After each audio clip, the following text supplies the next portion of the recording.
I was truly blessed to know Diane Cornell for 58 years. During her early years as a junior, and then as a young professional and a player and an administrator and a lawyer, and then finally together, both of us being in many ways senior leaders of USBA and then USAB. It started when I met her in 1962 at her parents' home in Philadelphia on my way to the national championships in Indiantown Gap. She was 8 or 9 years old at the time, and I didn't have any idea then, of course, as to what it all might lead to. Then, of course, during her own junior playing years at junior nationals, when I was helping to work on those in 64 and 65 and 70, I saw her in the 13 and under and the 15s and the 18s, I guess.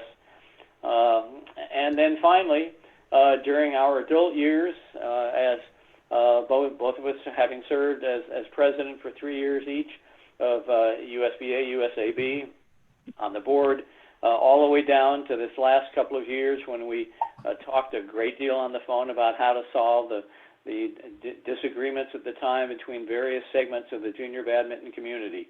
So right from the very beginning as a little girl down to her hard work right at the end, she was so devoted to our game and contributed so much to it. We'll miss her. I knew Diane since the 70s, and she was always, and her family were an integral part of myself and my family.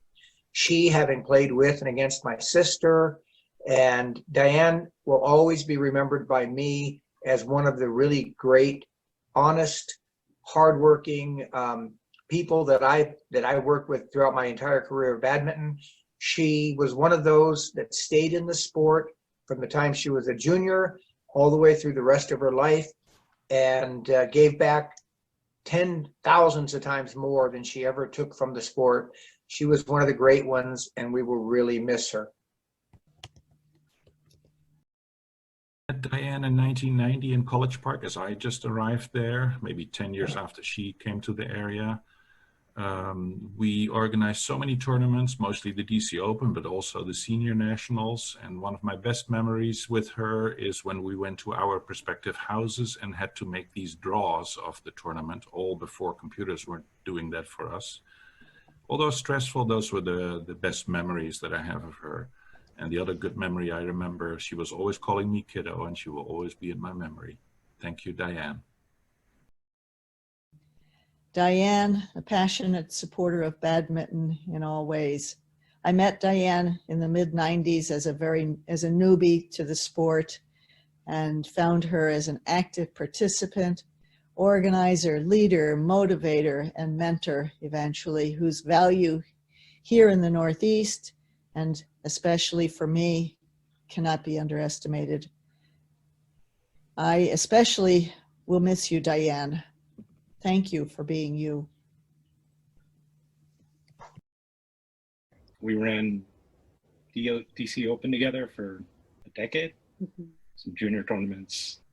We actually kind of clashed with Diane because a little bit different approach to running tournaments. Good clashes. So learning experience, and everybody just trying to pull the same direction. That's the good kind of clashes. So we'll miss you, Diane. So Diane, I will always have pride in your shared challenges and accomplishments of playing badminton and running DC Open together. I will also be forever thankful for your support in my application to med school.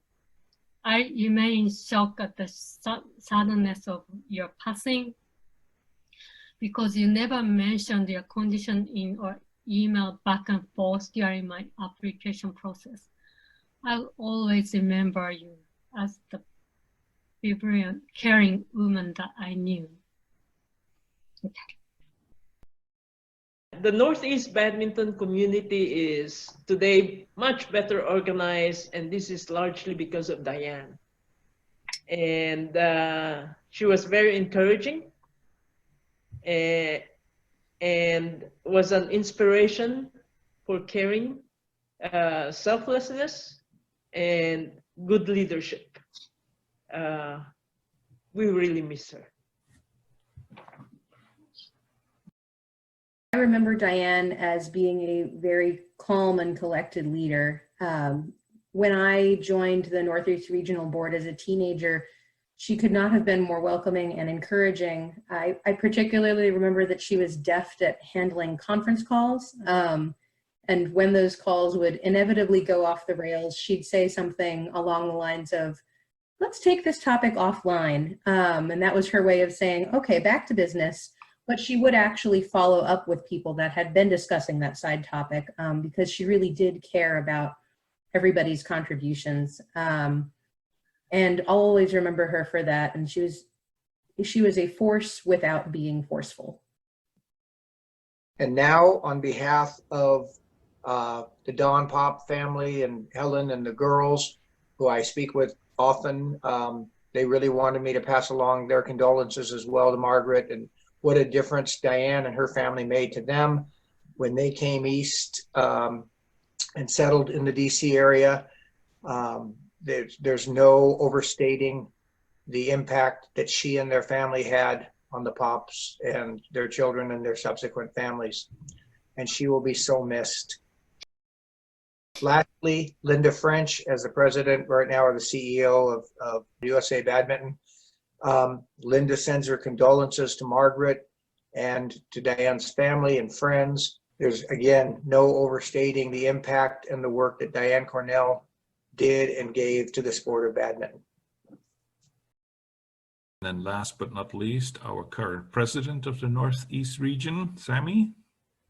Hey, first of all, I'd like to express my sincere condolence to Margaret and Diane's family.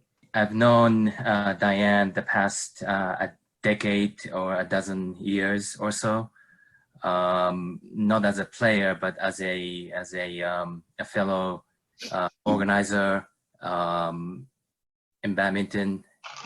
And I really remember her as a great leader, a great somebody who encourages people tactfully and bring people together. I wish I had more time and more instances where I would learn from her. I will greatly miss her. But I think she laid a great foundation for badminton in the Northeast, not only Northeast, but in the US, overall. I think we will try to strive to build upon what she already laid down and, continue her legacy. I will miss her. Mm-hmm. Thank you, everybody. This is a great summary and some great memories. Sami, do you like this? How you should do the Northeast region? I think I really love it. Me too. You can now continue these Zoom sessions with her legacy in the next meeting. Exactly. Yeah. Another way she's carrying on for us.